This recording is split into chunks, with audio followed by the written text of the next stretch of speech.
Bonjour à tous et bienvenue dans ce nouveau tutoriel. Je vais vous expliquer comment utiliser Parse, qui est un outil open source qui va vous permettre de stocker vos données. Alors commençons par un peu d'historique. Donc Parse est un outil qui a été développé par Facebook et a été ensuite rendu open source. Donc il va permettre de stocker en fait ces données et il va être utilisé en tant que backend. Donc on va stocker des informations, du texte, des nombres, mais aussi des positions. Alors pourquoi je vous parle de cet outil aujourd'hui? Parce que moi je l'utilise pour stocker tout ce qui est positionnement. L'interface est plutôt agréable et il est possible du coup de récupérer ces informations via une API REST. Alors comme d'habitude, euh, Parse est disponible sous OpenMVPBox. Donc là en fait je me suis rendu sur la page web du service OpenMVPBox. Donc ça c'est quand vous l'avez installé soit en ligne de commande, soit depuis le formulaire du site. Donc là je vais chercher Parse. Voilà, je vais lui donner son URL.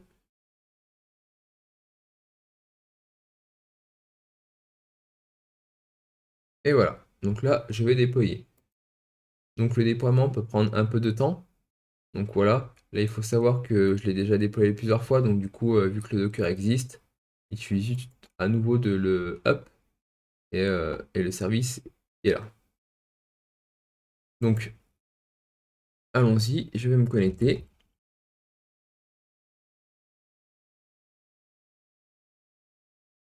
Voilà.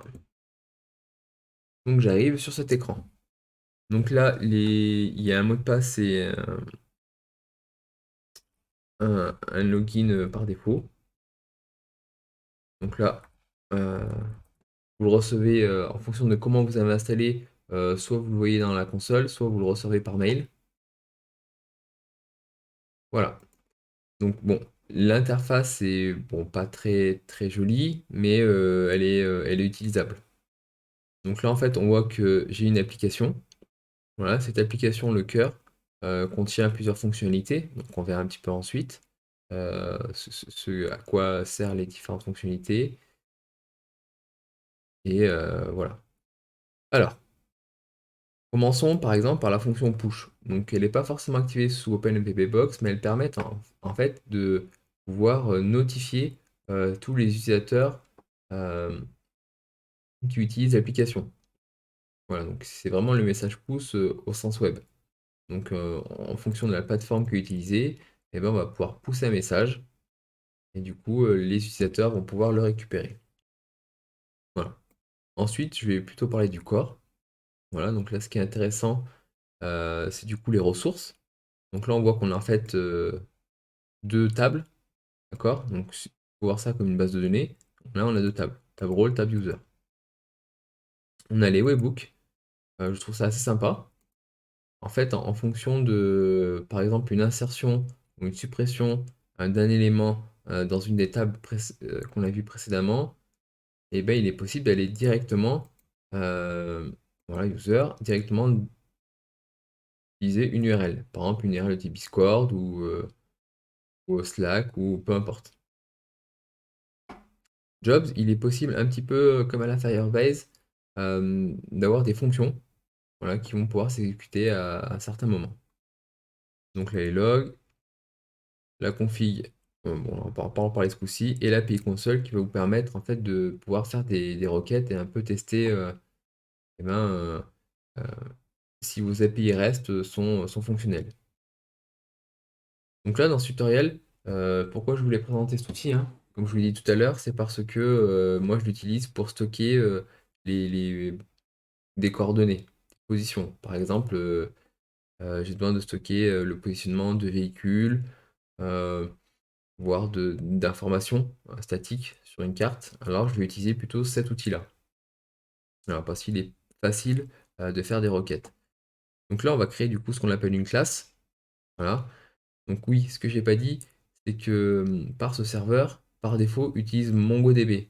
Donc c'est du NoSQL. Donc là, tout à l'heure, j'ai parlé de tables. C'est pas tout à fait vraiment des tables. Donc là, ils appellent ça des classes. Donc là, c'est parti, on va créer notre première classe.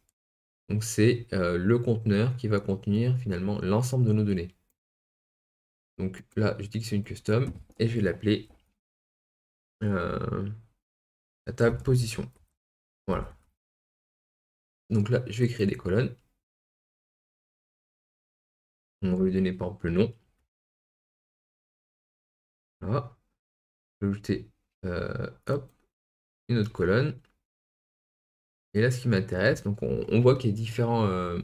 Chaque colonne peut avoir différents types, hein, des boolins, des strings, des entiers, des objets, des polygones, des fichiers, des pointeurs, mais surtout des géopoints. Donc du coup, c'est les coordonnées latitude, longitude. Là, je vais marquer, pardon, géopoint, et là, je vais donner le nom. Je vais l'appeler location, pardon. Et là, je vais donner les valeurs. Il n'est pas content, c'est que quel format c'est. Bon, au pire, on va laisser comme ça. Voilà. Hop, colonne. Voilà. Donc là, j'ai ma nouvelle table. Voilà, position, qui contient du coup bah, les différents champs, dont le nom, dont la location. Donc ouais, alors là, j'ajoute une nouvelle colonne, donc ça m'intéresse pas, mais ce que je peux faire, c'est ajouter une nouvelle donnée. Donc là, je vais l'appeler test. Et là, je vais lui donner des coordonnées. 45, 5. Voilà. Voilà. Donc là, j'ai enregistré du coup une première position. Donc ensuite, si je regarde un petit peu plus loin, en utilisant par exemple l'API console, donc là je dis que c'est du REST, hein. Donc je vais pouvoir faire des requêtes sur du coup ma table. Hop, donc là j'ai mis ça, user, et je mets pas de paramètres. Et voilà, donc là ça me retourne finalement le nom de mon objet, le nom, ainsi que sa position, et de type géopoint. Voilà. Donc là je pourrais m'amuser à faire plusieurs tables, hein, mais là je vais vous montrer un petit peu une rapide introduction de comment utiliser facilement par ce serveur pour stocker ces données. Donc là on a vu l'API console. Donc, ce qui va être intéressant maintenant, je vais vous donner bah, comment tout simplement exécuter une requête REST directement avec par ce serveur. Donc soit on peut utiliser ça en ligne de commande, hein. Donc là j'ai commencé par mettre mes différentes commandes. Soit on peut directement utiliser par exemple Asmith, qui est l'outil que je vous ai présenté précédemment, pour finalement pouvoir faire des requêtes assez facilement. Dans cet exemple-là, j'utilisais une alternative à Smith qui est Buddy-Base, qui fait à peu près concrètement la même chose, hein. Donc c'est parti, voilà. Donc dans Buddy-Base, je peux lui dire que je vais vouloir faire une requête REST. Là, je vais l'appeler REST parse. D'accord. Donc là, c'est juste pour indiquer comme quoi je vais faire une requête euh, vers mon serveur parse. Là, je dois spécifier bah, l'URL de mon serveur, donc du coup, qui est celle-ci, donc classe, et ensuite le nom de la table. Moi, dans mon cas, la table, elle s'appelle position.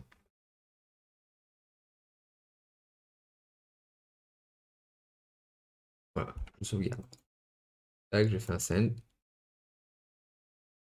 Donc là, effectivement, on me dit que je ne suis pas autorisé, hein, parce qu'il ne faut pas oublier qu'il y a quand même un minimum de sécurité pour rajouter, bien sûr, le parse application ID et le parse REST API.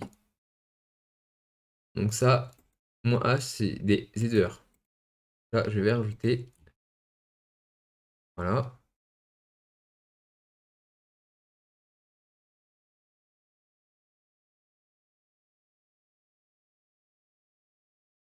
hop,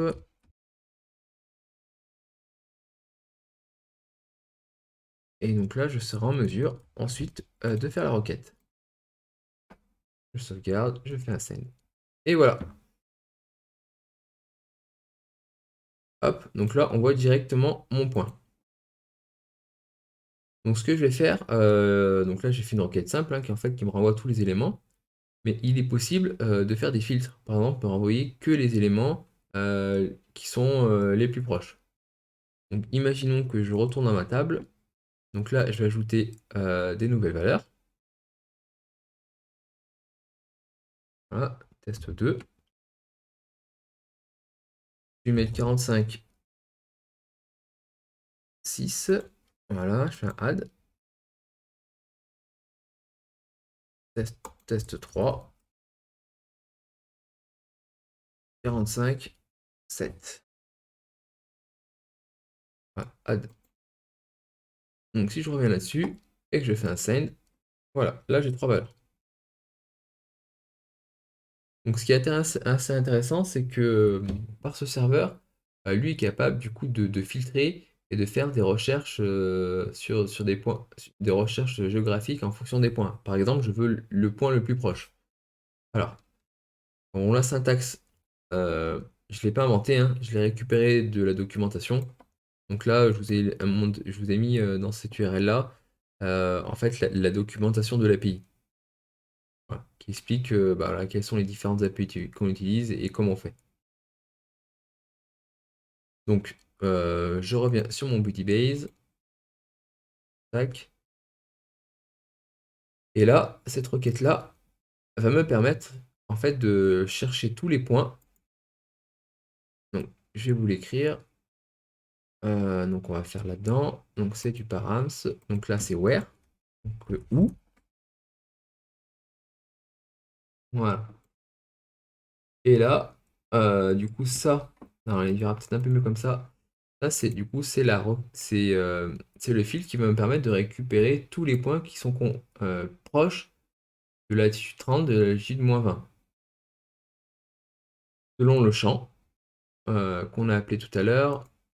Le champ, on l'a appelé location. Voilà.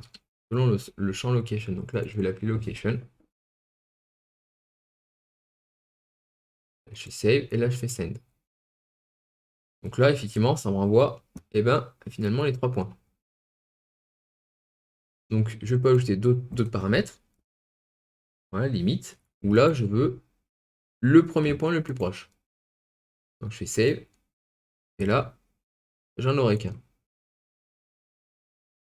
Donc, je peux même changer les différentes valeurs, hein. 45, moi, ce qui m'intéresse, c'est par exemple... allez, on va mettre... mais j'avais mis les autres 6, 7. Donc là, par exemple, on va mettre 6,61. Et en fait, je vais obtenir que ce point-là.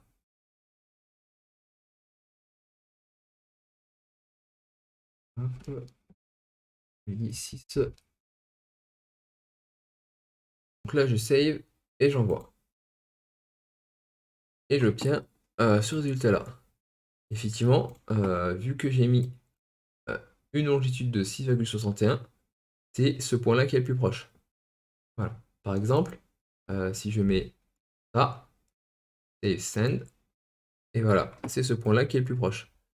Donc en fait, je trouve que du coup, c'est un super outil qui nous permet de faire voilà, quelques requêtes simples. Voilà, faut un peu lire la documentation, donc c'est vrai que ça reste un petit peu technique. Donc j'avais préparé aussi notre requête, voilà, et celle-ci, où là, en fait, on peut carrément faire un post. Donc ce qu'on peut essayer, voilà, si c'est de le faire depuis, pardon, depuis une console.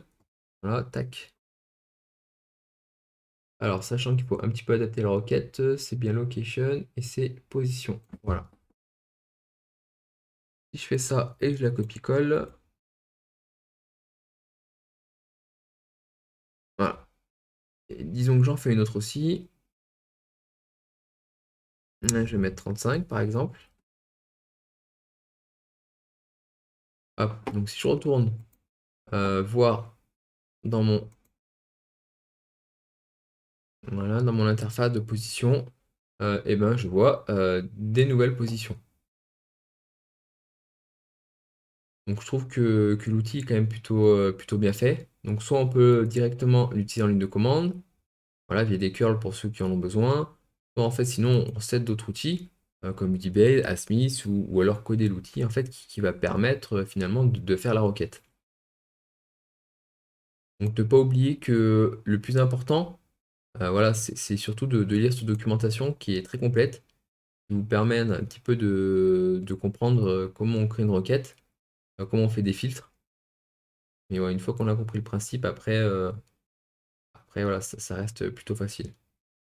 Donc je recommande vraiment Parse serveur, surtout si vous avez besoin de manipuler des données de type de positionnement, du coup de géolocalisation, parce qu'en fait il y a plein de fonctions qui vont vous permettre d'éviter de faire tout un tas de requêtes.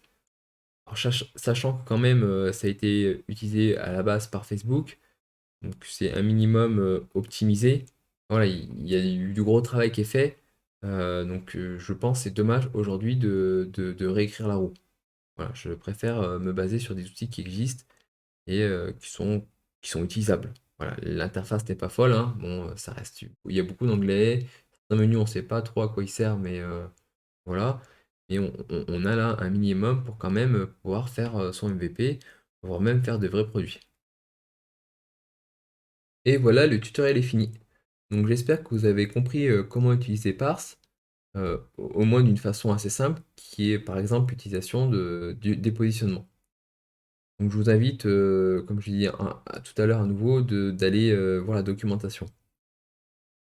Donc voilà, je vous remercie d'avoir du coup suivi ce tutoriel. Donc vous pouvez me retrouver sur mon site web ou directement sur le newsletter ou alors encore mieux sur le Discord. Allez, à une prochaine!